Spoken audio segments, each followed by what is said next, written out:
Trish Turner inside the Capitol on the Senate side.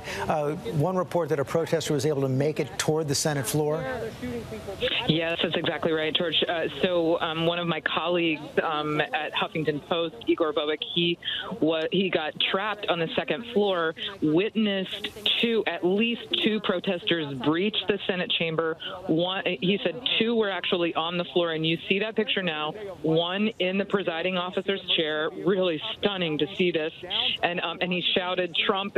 Trump won the election," and it just has. I can't tell you what a scary feeling it is. The protesters have made it to the third floor above the Senate chamber, and they're not far from us.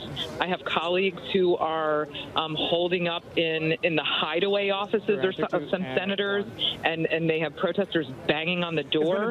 So it's just really scary. Downtown locked down. Trish, stay safe inside. I want to go back to Cecilia Vega. Cecilia, just in the last hour, we saw Mitch McConnell warn of people believing in an alternate reality. Right now, they're creating a different kind of reality incited by the president.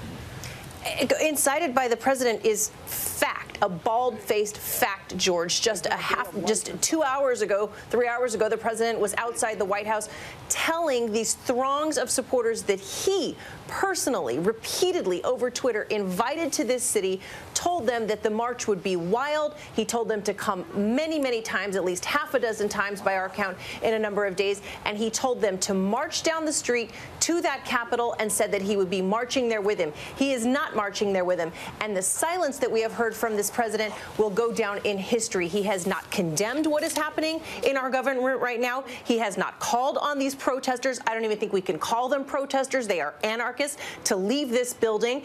He has said to remain peaceful, and that is the only thing we have heard from him and the highest echelons of from his administration as we have watched this go down for some odd 2 hours now. When history looks back on this, and his son at this rally earlier this morning, Don Jr., said history will remember. Mark my words, George, history will remember this. This is the legacy of Donald Trump's presidency that we are seeing right now. Never in my life did I think we would be witnessing something like this in our country. Thank you, Cecilia. We have video of the protesters banging on the doors as they were trying to get into on the Capitol floor.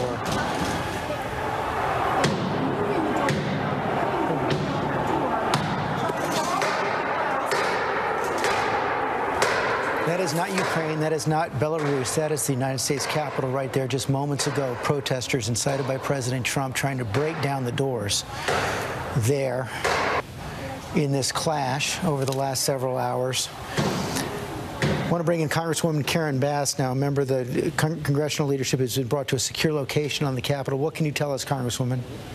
Well, I can just say that this is one of the saddest days in U.S. history that I can remember in my lifetime. This is just appalling. The President of the United States that instigated this. And to essentially, demonize the vice president because he has said he is going to follow the law and follow the Constitution. How dare the president who led a campaign on law and order and is going to talk about Antifa and Black Lives Matter?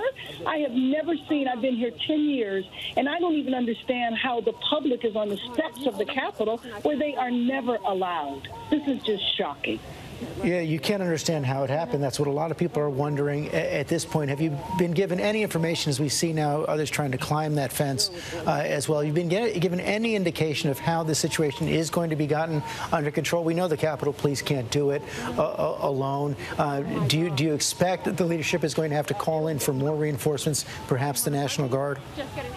Absolutely. I can't imagine how the Capitol Police can deal with the situation now because they are absolutely outnumbered.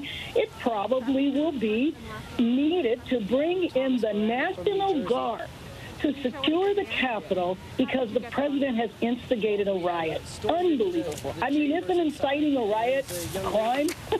Maybe they need to go over to Pennsylvania Avenue and arrest him. This is just so appalling and so embarrassing to our country. Congresswoman, thank you.